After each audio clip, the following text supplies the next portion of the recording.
अस्सलाम वालेकुम दोस्तों, कैसे हैं आप लोग। उम्मीद करते हैं कि आप सब खैरियत से होंगे।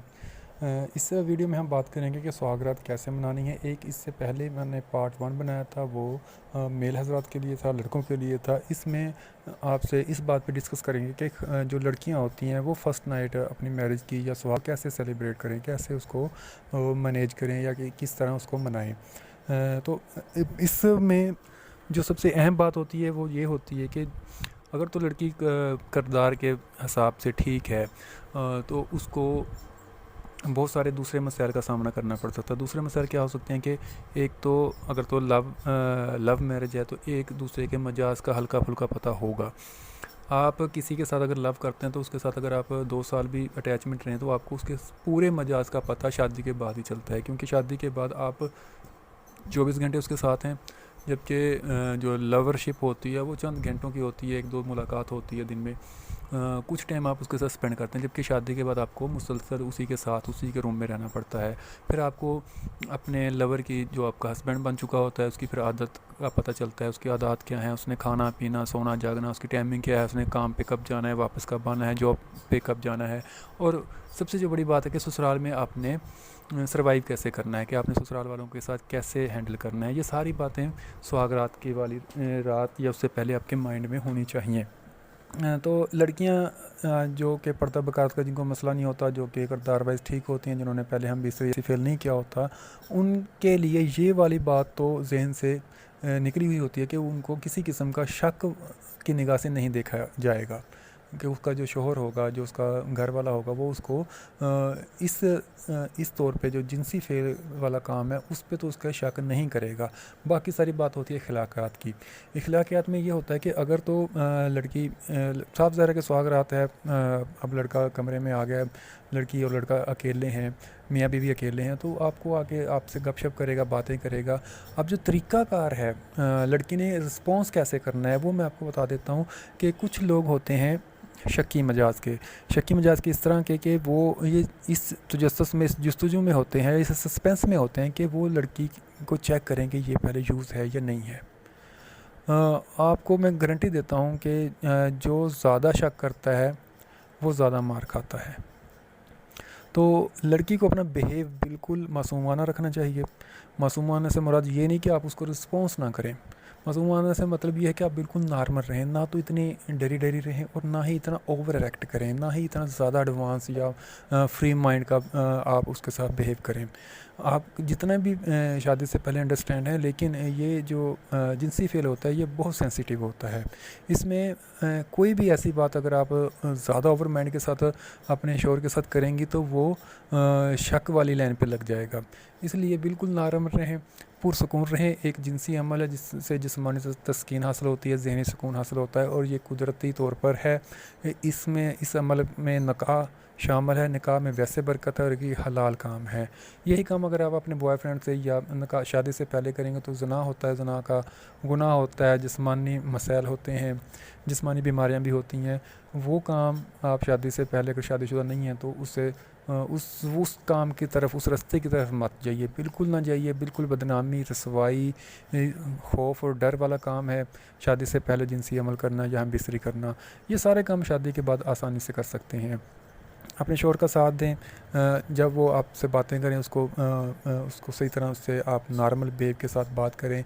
अगर आपको पसंद नहीं भी है तो अब शादी हो गई है और कोई चारा भी नहीं है तो आप उसका साथ अंडरस्टैंड करने की कोशिश करें। अगर आपकी पसंद है फिर तो वेल एंड गुड है, फिर तो बहुत अच्छी बात है। उसके बाद आप खुद उसकी टाइमिंग के बारे में पूछें कि उसके घर का आना जाना कैसा है। आप उसके घर वालों के बारे में पूछें, अपनी सास, नंद, बहू, ससुर के बारे में। कोई बड़ा भाई है, जेठानी है, नंद है, उनके बारे में उनसे पूछें कि उनकी खाने पीने की क्या रूटीन है, उनकी सोने जागने की क्या रूटीन है, घर में कितने अफराद हैं, क्या करते हैं। अच्छा, उसके बाद आपने अपने शौहर को जब ये जिनसी अमल शुरू हो तो उसके साथ उसको रिस्पॉन्स दें, नॉर्मल सा रिस्पॉन्स दें। ना इतना बैकवर्ड चले जाएं कि वो ऐसे उसको लगे कि जैसे मुर्दा जिस्म के साथ कर रहा है, और ना उसको ऐसे लगे कि वो एक यूरोप की लड़की के साथ कर रहा है। बिल्कुल नॉर्मल जैसे वो कहता है वैसे आप करते जाएँ। सिर्फ वो काम करें जो हमारे शरीयत में जायज़ हैं, जिसमें किसिंग है, जिसमें हकिंग है, वो करें। वो शर्म का को चूमना चाटना या पीछे से जो जिनसे फेल करना है, वो अगर वो करना चाहते हैं तो उसको मना करें, उसको समझा दें कि एक तो ये हराम है और दूसरा इसके साइड इफ़ेक्ट बहुत हैं। तो अगर आपका शौहर या आपका हस्बैंड जो आपको इस काम के लिए फ़ोर्स कर रहा है, तो उसको आप बड़े तरीके से समझा सकती हैं कि ये हलाल काम नहीं है, इससे बीमारियां पैदा होती हैं, उसे आप मना किया कर सकती हैं। बाकी आप उस के साथ खुल के रोमांस करें, जो आप वो चाहता है वो करें और अपनी सुहागरात को सेलिब्रेट करें। उसमें ना तो आपको अगर तो आप पहले से यूज़ हुई हैं, आपने पहले से किसी के साथ जिनसी अमल किया हुआ है, फिर आपको टेंशन हो सकती है। उस टेंशन का हल ये है कि आप शादी से पहले प्रॉपर किस्म की एक्सरसाइज करें। कोई इसके बहुत सारे देसी नुस्खे, देसी टोटके होते हैं, मेरे चैनल पे भी हैं पर्दा बकारत के हवाले से, उनको यूज़ करें। और उससे पहले, सारे काम करने से पहले आप सच्चे दिल से तौबा करें। अगर आप तौबा कर लेंगे ना, गुनाहों से तौबा कर लेंगे, अल्लाह ताला से माफ़ी मांग लेंगे, मैं आपको यकीन दिलवाता हूँ कि सुहागरात को आपका शौहर आप पे शक नहीं करेगा। लेकिन तौबा सच्ची होनी चाहिए, टेम्परेरी नहीं होनी चाहिए। इस डर की वजह से नहीं होनी चाहिए कि सुहागरात को क्या बनेगा, ये वाली तौबा नहीं चाहिए। तौबा सच्चे दिल से चाहिए। सुहागरात आपके माइंड में जब आप तौबा करें ना, ये होना चाहिए कि आपने अल्लाह के डर की वजह से तौबा की है, ना कि अपने खामन होने वाले शौहर के डर की वजह से तौबा की है। तो शादी से पहले जिन लड़कियों ने ये काम किया है, वो किसी भी वजह से किया है, खौफ की वजह से, ब्लैकमेलिंग की वजह से, या जानो मानो की बातों में आकर, या जो भी वजह हो सकती हैं जिसकी वजह से उन्होंने जिनसी फेल कर चुकी हैं, उनको तौबा कर लेनी चाहिए। उसके बाद सुहागरात को अपने शौहर के साथ उसको मुनासिब रिस्पॉन्स देना चाहिए, ताकि उसकी तवज्जो आपकी तरफ रहे। सुहागरात में आप अपने शौहर से ऐसी बातें करें जिससे उसको लगे कि आप उससे सारी ज़िंदगी वफ़ादार रहना चाहती हैं, अपने बिहेवियर से, अपनी बातों से।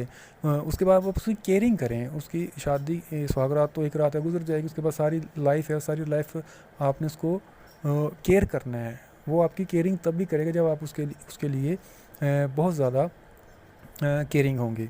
आप उसके खाने पीने का ख्याल रखें, उसके कपड़ों का ख्याल रखें, उसके जूतों का ख्याल रखें, उसकी ख्वाहिशात की तकमील करें। घर में उसके अज़ीज़ माँ बाप हैं, उनकी खिदमत करें। उसके बहन भाई हैं, उनसे इज़्ज़त से बात करें। बहुत सारे मसले ऐसे होते हैं जिन पे ख़वातीन को गुस्सा आ जाता है और अपने शौहरों से शिकायत करना पड़ सकती है। तो शिकायत जब भी करें किसी भी फ़र्द की, या घर में कोई मसला हो गया, तो अच्छे और मुनासिब अल्फाज में करें। मैं एक बात का और यकीन दिलाता हूँ लड़कियों को कि अगर आप सब्र के साथ, अगर आप पे कोई जुल्म हो रहा है ना इस घर में, सब्र के साथ अगर आप साबित कदम रहेंगी, तो इंशाअल्लाह कुछ अरसे बाद आपके शौहर या घर वाले ख़ुद आपकी तारीफ़ करेंगे और वो काम बंद हो जाएगा। बाकी जो सुहागरात की जो मुसलसल टेंशन्स रहती हैं, ब्लड का आना या तकलीफ़ का होना, या और किस्म की जो वहम होते हैं ख़वातीन में, वो छोड़ दें। बिल्कुल अगर कोई कुंवारी लड़की है और उसका सुहागरात आ गई है, तो उसको ये दर्द की वजह से, ये टेंशन की वजह से परेशान होने की ज़रूरत नहीं है, क्योंकि इसमें मामूली सा पेन होता है, एक झिल्ली होती है पर्दा बकारत, और वो फट जाती है, तो उससे 2-3 कतरे खून के आते हैं, कुछ ज़्यादा लंबा चौड़ा ब्लड नहीं आता। ये ख़वातीन जो बड़ी उम्र की औरतें होती हैं, वो नई दुल्हन को सारा कुछ समझा भी देती हैं। तो दर्द वाली ये जो बात होती है, वो कुछ टाइम के लिए होती है, उसके बाद नॉर्मल हो जाता है। ख़वातीन को बाकी और कोई मसला नहीं होता इससे। उसके बाद फिर वो प्रेगनेंसी हो जाती है, हमल हो जाता है, वो फिर ऐसा आपके साथ जब जिस्मानी तब्दीलियाँ, जिस्म के अंदर तब्दीलियाँ शुरू होती हैं, तो वो फिर आपके माइंड में उसके बारे में ख्यालात बनना शुरू हो जाते हैं, और वो आपको सारे मसाइल का हल निकाल देते हैं। तो उम्मीद है कि आपको हमारी वीडियो पसंद आई होगी। Thanks for watching. एंड पे एक रिक्वेस्ट है कि चैनल को लाइक, सब्सक्राइब और बेल आइकन प्रेस कीजिए, ताकि आने वाली हर वीडियो आपके तक पहुंच सके। Thanks for watching. अल्लाह।